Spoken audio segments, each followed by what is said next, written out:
eu tenho na minha obrigação como coordenador de elencar algumas pistas que eu acho que saem dos trabalhos que vieram aqui a ser discutidos e que podem ainda ser retrabalhadas e que podem ainda nos fazer conquistar novos parceiros para essa rede. Então, eu quero começar, em primeiro lugar, parabenizando a equipe como um todo, as equipes, pelo trabalho de campo e pelas análises feitas, e também reiterar o meu agradecimento ao CNPq. Tá? Preciso dizer, e ficou claro, eu acho, pelas intervenções, sobretudo das comentadoras, que o nosso trabalho é caudatário de uma extensa e profunda produção que tem praticamente meio século no Brasil. Essa produção sobre a judicialização da violência de gênero é um marco com o qual nós procuramos dialogar. E as nossas duas publicações espelham muito bem isso. Quando eu falo que vão ser 2 livros publicados pelo projeto agora para junho, eu quero dizer aqui rapidamente que o primeiro livro traz como se fosse um apanhado de questões de fundamentos para o estudo da violência de gênero, particularmente começando com uma homenagem a um trabalho que eu reputo incontornável nos estudos de judicialização da violência de gênero, que é Morte em Família, da professora Marisa Correia. Nós começamos o nosso livro com a publicação das conclusões dessa obra monumental, que eu espero seja logo reeditada na sua completude. Seguimos no primeiro livro com artigos da Maria Filomena Gregori, Gita Deber, com Tatiana Perrone, que foi aqui também citada, e um artigo meu de ensaio. A professora Miriam Grossi está num outro volume que nós vamos publicar em parceria com o Jean Segata, a partir do projeto Humanidades Covid-19, que será violência de gênero em tempos de pandemia. No nosso segundo livro do projeto, aparecerão os textos que foram aqui apresentados. Todos esses textos trazem práticas dos agentes sociais no seu cotidiano e mostram como eles fazem, mais concretamente, a judicialização da violência de gênero.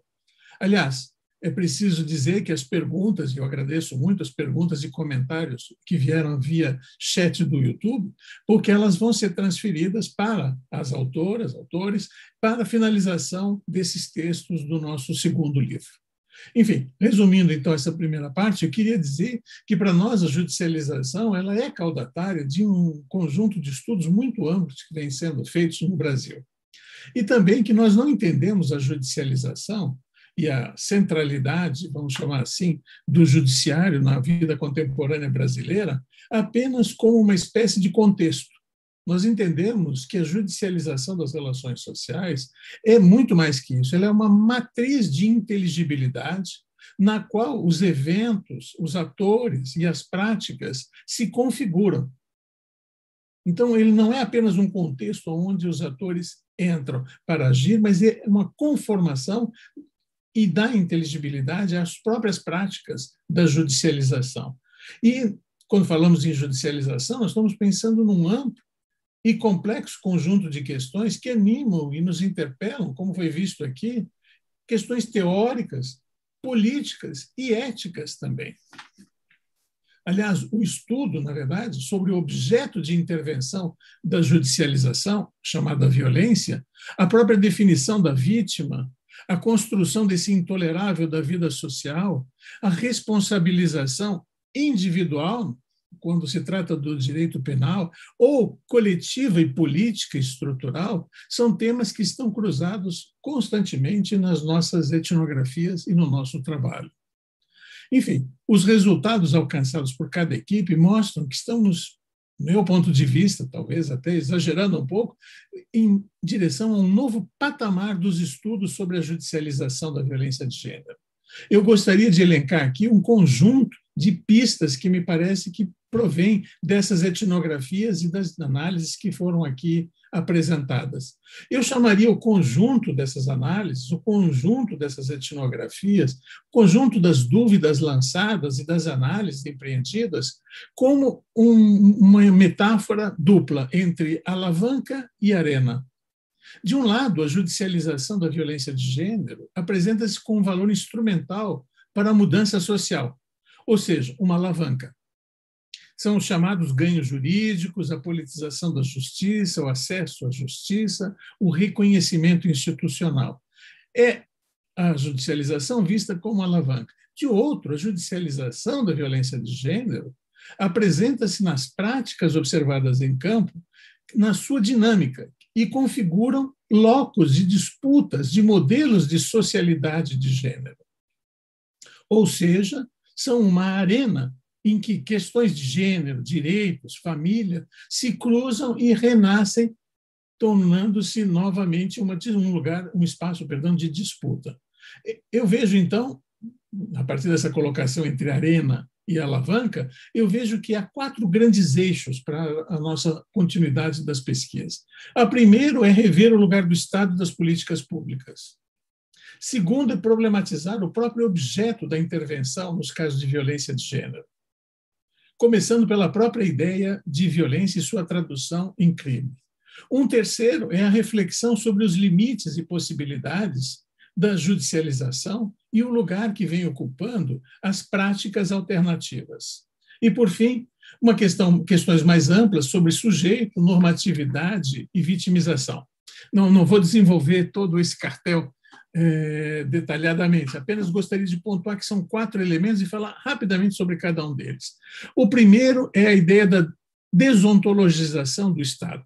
Eu sigo aqui, ou nós seguimos, Vina Das, né, e particularmente o livro Antropologia nas Margens do Estado, publicado com Deborah Pohl, onde ela diz que a chave do problema das margens do Estado, ou seja, onde ele ocorre, é exatamente a relação entre violência e as funções de ordenamento do Estado. Seguimos muito essa ideia porque violência e ordenamento do Estado é o lugar da judicialização da violência de gênero, é um dos lugares, perdão. A análise, aliás, das políticas públicas e do lugar do Estado, do nosso ponto de vista, vão muito mais para as ideias da prática dos agentes do que para as definições do dever ser das instituições. Então, quando nós falamos aqui em etnografia, trabalho de campo, o que nós estamos é nos voltando para valorizar a agência dos operadores, operadoras em ação, dando visibilidade às práticas que modificam desenhos institucionais e assim lhes dão vida. É o que o Didier Fassin chamou de no coração do Estado. É esse coração que pulsa, que são essas práticas dos agentes. Aliás, a gente podia começar se perguntando, que é uma queixa que aparece nas etnografias, é a falta de recursos ou a falta de institucionalização mais ampla. Como pensar políticas públicas normativas sem a devida alocação dos recursos para sua implementação? As dependências de iniciativas, às vezes, individualizadas, e nós assistimos muito isso em campo. As práticas individualizadas que colocam em movimento as instituições que normalmente não teriam recursos próprios. São estratégias que precisam ser valorizadas e melhor conhecidas, ao invés de ser tratadas abstratamente como políticas públicas. O segundo ponto, a problematização do próprio objeto de intervenção. Eu não vou retomar aqui os trabalhos anteriores, que há anos que venho tentando argumentar nesse sentido, de que a violência é uma palavra muito singular, que parece que não precisa ser definida. É uma espécie, do meu ponto de vista, de um significante vazio, cuja regra de formação é a sua constante expansão.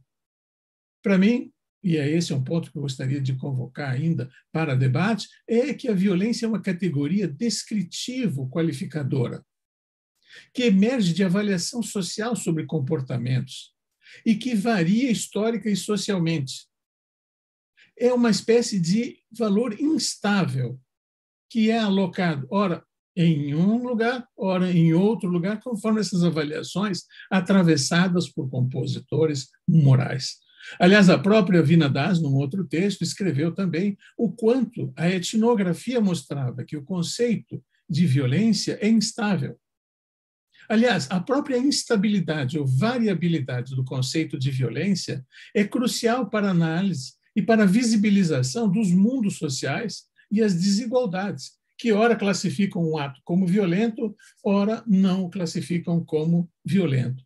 Do nosso ponto de vista, um regime de veridição sobre a produção da ideia de violência de gênero é modelada por um trabalho de definição e redefinição do qual participam movimentos sociais, o campo acadêmico, as associações militantes, os legisladores, os operadores do direito, a mídia e etc., e não como um produto acabado. Por isso, a necessidade de problematizá-lo.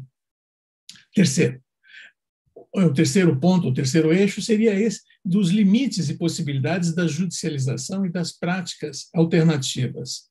Eu entendo que esse terceiro eixo é importante porque ele, na verdade, nos traz modos de evidenciar a prática judiciária não como um objeto de crítica, mas pontuar as incertezas, as instabilidades e as possibilidades que a própria intervenção judiciária, como alavanca e como arena, traz.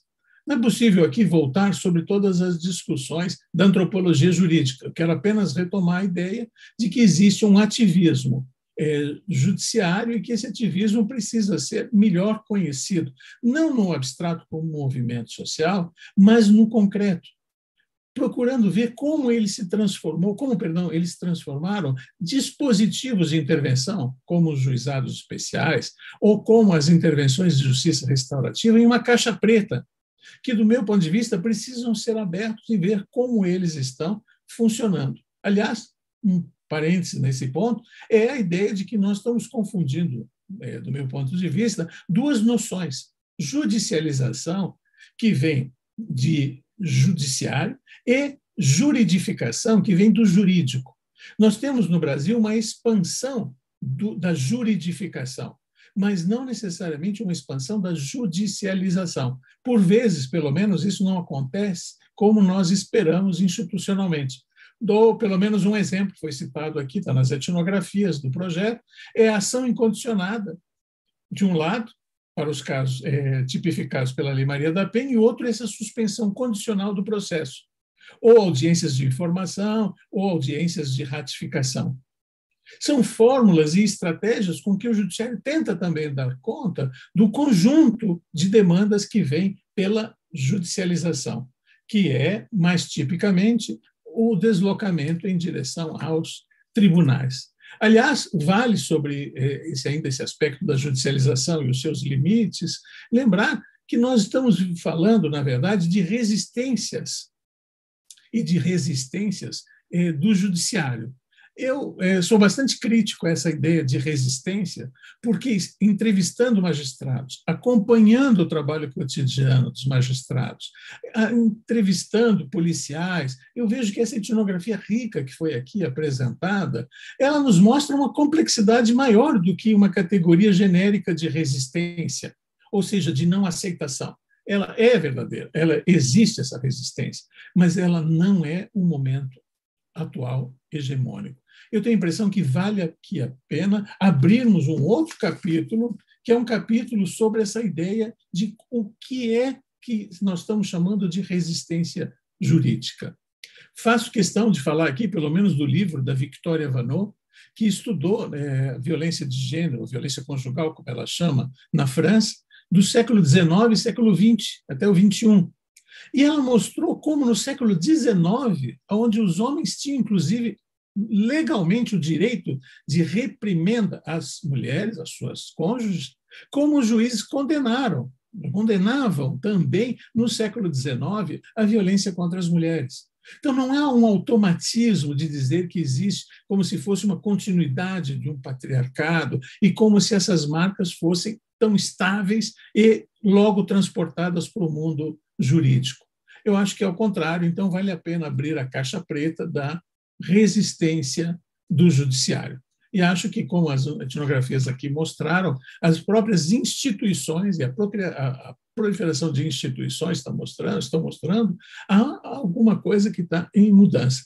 Não sei em que sentido vai essa mudança. O que eu posso dizer para vocês é que, de experiência própria, eu participo de um comitê de estudos da viabilidade da justiça restaurativa em casos de violência conjugal no Canadá, do reagrupamento de organismos de justiça restaurativa do Quebec, e o que eu tenho visto é que questões que eu levanto aqui são as questões que também eles estão considerando e levantando lá. Então, eu vejo que há uma internacionalização, como já foi dito sobre a violência de gênero, mas também há uma internacionalização e uma problematização dos diferentes modos de abrir práticas alternativas. Não existe um único viés, existe uma pluralidade de práticas. Por fim, essas questões mais, vamos chamar, fundamentais, entre sujeito, norma e vitimização. É muito difícil falar assim rapidamente sobre esse tema, mas eu queria evocar alguns pontos particulares. O primeiro deles, eu quero começar a citar, é a Judith Butler, quando ela coloca qual é a relação entre norma e sujeito. Já que nós estamos falando de judicialização, juridificação, eu quero pensar se nós não devemos voltar atrás e tentarmos pensar nesse valor instrumental do judiciário, nesse valor pedagógico do judiciário. Diz a Judith Butler, em Dar Conta de Si, diz, a norma não produz o sujeito como seu efeito necessário. O sujeito tem liberdade para ignorar a norma que estabelece a sua própria reflexividade. Quer dizer, norma e sujeito não é uma consequência imediata. Então, o lugar do próprio reconhecimento legal ou das lutas normativas precisa ser problematizado. Isso é o caminho para um novo patamar, eu acho. Mas não é um novo patamar que começou ontem.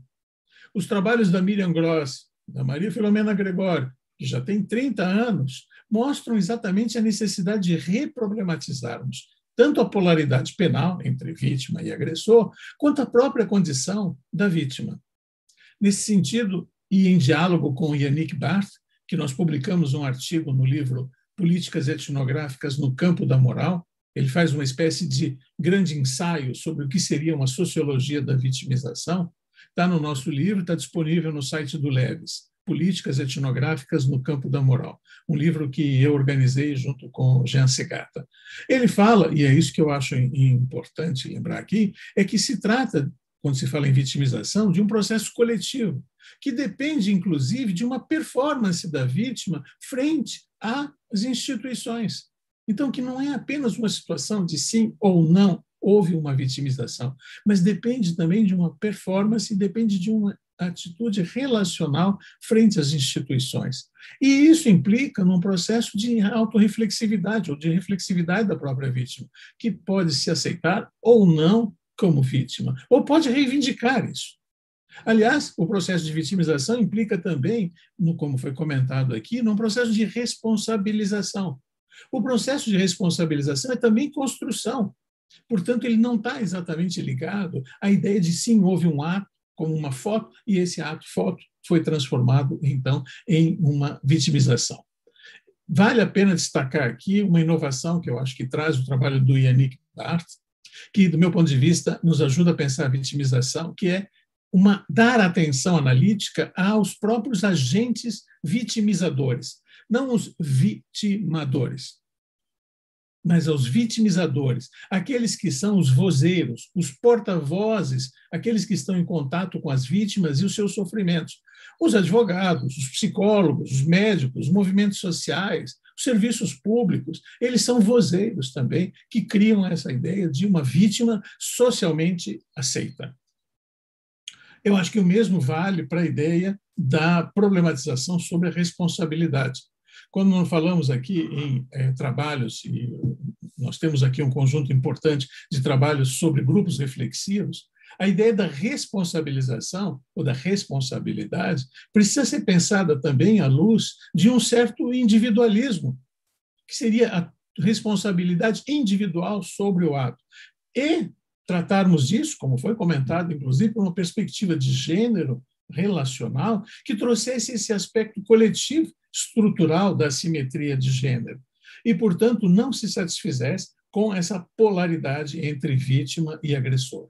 A vítima, aliás, é um carrefour de questões jurídicas, teóricas, políticas e éticas. Os trabalhos do Didier Fassin, que nós acompanhamos aqui com bastante detalhe, são fundamentais para isso. Bom, em resumo, o que eu gostaria de dizer é que a judicialização é um processo que vem sendo considerado como uma alavanca, de um lado, como arena, por outro, e que as próprias definições de gênero são recriadas nesse processo de luta social. E trata-se, então, de um jogo em que relevantes questões da atualidade brasileira podem estar em pauta, não só a violência contra a mulher, mas a questão da própria construção do reconhecimento da desigualdade social e o reconhecimento da produção e da justiça. Bom, nós consideramos, então, que é muito importante essa mudança de patamar e essa ideia de uma continuidade, e esperamos que o próprio CNPq e outras instituições governamentais continuem estimulando a produção de redes interinstitucionais e interdisciplinares que possam ampliar os seus diálogos, como nós temos tentado fazer, participando não só do debate público, mas do desenvolvimento de estratégias de intervenção na busca da construção de uma maior equidade de gênero. Eu agradeço a todos pela possibilidade de ver algumas ideias colocadas em práticas para serem criticadas, revistas e, sobretudo, abrirem maiores diálogos. Obrigado a todos e até uma próxima.